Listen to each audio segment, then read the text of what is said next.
La phonétique auditive, l'art d'écouter les sons du langage. Fela Fawzi. M1 didactique. Université de Jali Liabé. Sidi Bel Abbès. Introduction. La phonétique est la branche de la linguistique qui se consacre à l'étude des sons de la parole humaine. Elle aborde ces sons sous 3 angles principaux, qui se complètent. Définition.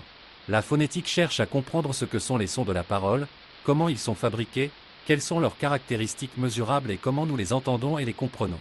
C'est une science fondamentale pour l'étude du langage. Les 3 angles.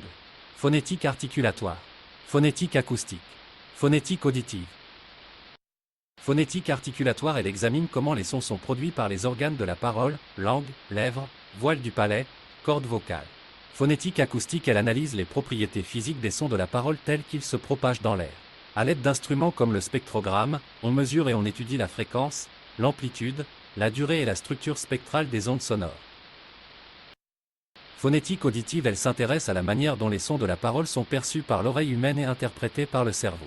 Elle étudie les mécanismes de l'audition et les processus cognitifs qui nous permettent de distinguer et de catégoriser les sons pour comprendre la parole.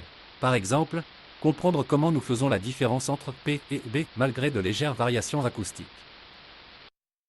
Le processus de l'audition.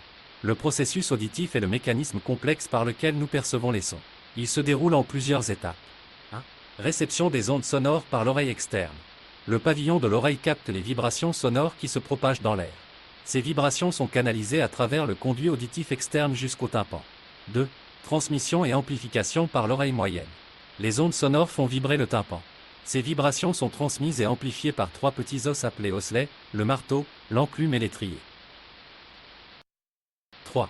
Conversion en signaux nerveux dans l'oreille interne. L'étrier transmet les vibrations amplifiées à la cochlée, un organe en forme de spirale rempli de liquide. À l'intérieur de la cochlée se trouve l'organe de Corti, qui contient des cellules ciliées sensorielles. Les vibrations dans le liquide cochléaire font bouger les cellules ciliées. Ce mouvement est converti en signaux électriques qui sont transmis au nerf auditif. 4. Interprétation par le cerveau. Le nerf auditif envoie les signaux électriques au tronc cérébral, puis au cortex auditif du cerveau. Le cerveau interprète ces signaux comme des sons, leur donnant un sens en fonction de leur fréquence, hauteur, de leur intensité, volume et de leur provenance.